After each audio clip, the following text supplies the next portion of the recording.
Hey guys, welcome back to another episode of Artist Stories of Middle Georgia. I'm your host, Victor Rigoli. I'm in downtown Macon this morning. It's a Tuesday morning, day after Memorial Day, and I'm excited about going across the street here. I'm down on Cherry Street, actually, and I'm going to be going up to Eric Odell's studio and taking a tour of his studio today. So I'm real excited about that.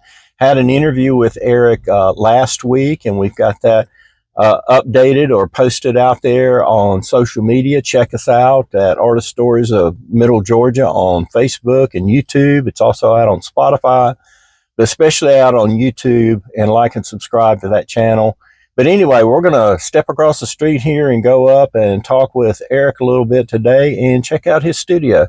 Stay tuned, everybody. All right. Hey, everybody. Welcome back to another episode of Artist Stories of Middle Georgia. We've got Eric Odell here. We're downtown on Cherry Street. We're at his studio, and I'm excited to take a tour and see where all the creation starts. Good morning, Eric. Thanks for being here today. Good morning, Victor. Thank you for making it to downtown and letting me share my studio space with everybody. This is awesome. So take us on a tour. I want to see things. Okay. We'll walk through here a little bit, and then we'll probably end the little video, and then you and I talk. Exactly, exactly. I think one way I could talk about studio spaces for days and days. Oh yeah. I think one way to think about a studio space, if you haven't visited an artist's work area, it's kind of like an iceberg. The work you see is just a sliver of everything that takes place. Right. So it's kind of like that makes perfect sense. It's part garage sale and part construction site. So I can relate so much to that. My wife can relate so much to that. That's right. Yeah. That's right. This is awesome. I mean, you've got things stacked up here, these racks and everything. This is old work. So cool. And then we have, I have leak catchers, but the first thing we kind of hit is it looks like a bit of chaos, but I build all of my own stretchers. And so I have a shop. I need table saw, chop saw, stretcher bars, canvas. Yeah. I like that. I try to do some of that too. Experimented a little bit with that. I do try to do some stretching of canvas because I don't know if you have done this. I'll do a painting and I may not like it. Yeah. And I said, well, I really don't want to throw it away. Yeah. But I'll take it off the stretcher bars, roll it up, and just put new canvas on the stretcher bars. That's right. Yeah. And why go out and buy another canvas? I buy the canvas, so why go ahead and buy one that's already, and that way I can put however many coats of gesso I want on it and prep it. Right. So yeah, I love that. This is great. I think if the world came and visited more artist studios, they would realize they could hire an artist to do a commission for their living room. They could also hire them to do resource management in a warehouse, because we know how to make the most with the least amount of resources, money, space, time. Exactly. So a lot of this is, even though it's chaos, it gets it as efficient as I can have it. So yeah, I love it. I love your setup here. Thank you. I've got there's a couple of crates from where I've shipped work out of Georgia and things like that. You build those crates as well? I did, and that is, I lean into my time as a curator, building crates and shipping work all over the world at times. Taught me a lot. Awesome. So you got your bathroom over here with your hot running water now. From our interview last week, we talked about that. So and a shower, which is awesome. Yep, that's it felt a bit like I was sort of splurging, but it's necessary. I hear you. And then this is the major area where I work. Okay. Got your sink there to clean your brushes and do all that kind of fun stuff. I love the microwave and the little refrigerator. I've got that upstairs. I used to have a microwave up there, but I never used it, so I just put it down in the garage. But I got the little fridge. You got to have that. Yeah, I've got a coffee pot and fridge, and then water for washing and things like that. Perfect. And this is the major work area. I think I can show both generally for artists in general, but for me specifically. And I didn't want to dress it up, so this is how it looks. This is a table where I keep a lot of my paint that I'm not using at the moment. So I use golden paint. Okay. And then what I did a couple years ago is I mix all of that with a third medium. So it extends the paint a little bit, changes the viscosity more to my liking. Right. And so this is my color table. Right. get all the color mixing and everything there. And yeah, this is. I love how you've got the what I would call Tupperware bowls, or these bowls here that you can put the color in and save it. So I will mix colors for a batch of work, and then it also I have like Naphthol Crimson and Hansa Yellow and phthalo blue, and I lay that out. It's normally organized. I'm in the throes of some work right now, but then I can come over and pull what I need to mix. Gotcha. This is the master color chart from Golden Paint. Yeah, with the actual samples put on there. So that is so cool.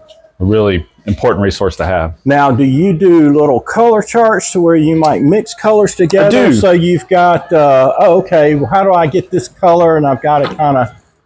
So this is just a quick little snip that will not make any sense to anybody but me, but this is a nice little resource that I think I got this from my art supplier, Jerry's, and it's just a way that I can put a color and then hit the main colors that I use to mix that. So if I want to go back to that in future works, and sometimes I'll do that. Sometimes it's just me trying to think through, so it might be 8 or 9 of these don't mean much until I get to the 10th and 11th one. Gotcha. So it's a way for me to kind of keep a record of some of my recipes. That's great. Yeah. That's great. And if you ever wanted to go back and say, hey, I want to repaint that, so how did I get that color? The hardest thing to do is to match your own colors. Exactly. So 6 months later, it's like, oh, shit, what did I do? Exactly. Yeah. And so, and I have the luxury of the space. It helps me to have more than one thing happening. It's like a bakery. I've got some cookies being made, and I've got some bread being cooked, and I got a pizza in the oven. And I love that. Yeah, and various projects going on. Yeah, not the same thing. I love that variety there. The cookies, the pizza, the bread, or whatever. Yeah. Sometimes it keeps me from doing too much on a particular piece, so I don't mess it up when I know I'm not focused. Yeah. So. But this is very recent in my chaotic setup for that. So this is where you hang your painting to actually start painting on them and working on them? It's a work wall, but it's also a way that I can see them, and then I can see them near each other. I can the lighting is carefully chosen in here so that it's a good, very close to daylight LED system. Right. And I can also get pretty good photos off of this wall. So it's good. I do a lot of, I would say most of my painting is done flat. So I have this work table. So you just lay it flat on the table? I tend to lay it flat or at a very steep angle. For years I did very atmospheric landscapes. And that was because I know some artists will put it up on the easel, and stand there or sit there with it upright like this on the wall. But some will do it flat. Yeah. And I'm trying to just improvise a little more, but in that I want to paint. I've been painting just some simple still lifes. So the way I have this set up, this is from the last session. I'm really liking the progress of this piece. Okay. And then I improvised an easel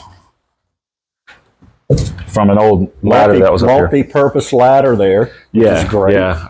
I like it because I can raise the heights up and down pretty easy. Perfect. And it was free.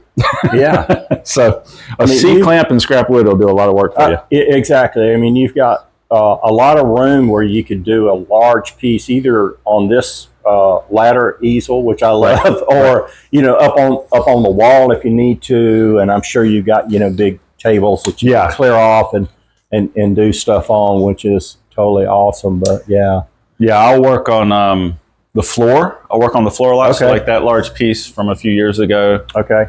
They will, the pieces are kind of like a really great piece of furniture. You don't know where to put it. So they will live over here and then up. A lot of times I have found with my acrylic work that maybe one of my most important brushes is gravity. So you can tilt and get flow, and you can kind of control it pooling or draining or sitting or falling off. And so that gives kind of an inherent flow to work sometimes. I love that. Yeah, that's great. So over here on this wall, actually on the viewer, I guess to the right here, you've got some pieces. Tell me a little bit about these. I have there. I'll show you the secret decoder ring for those. I have had a long time fascination and have worked from a little bit to a lot from auto manuals. And so I have my brother's VW van auto manual. And oh, wow. And so I will do, these are usually start as kind of atmospheric watercolors. Okay. And I have enjoyed working back into them with watercolor and also with acrylic stickers. I don't know if you've done a sticker. No, These are, I haven't done that. Mm-mm.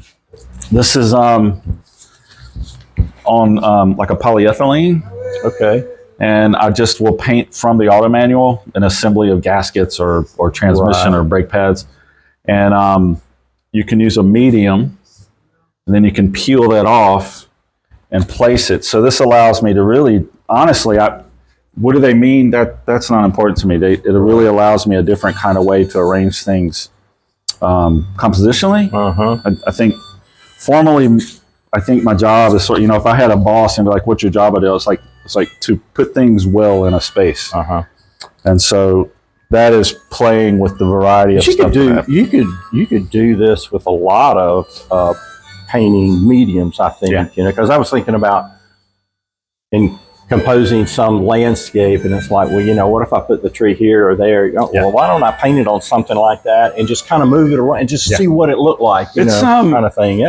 I actually, before the era of acrylics, Picasso, I'm sure all artists have done this, but Picasso would cut out shapes and place them. William de Kooning used sort of, I think, tracing paper to sort of temporarily compose things and to put them on and off.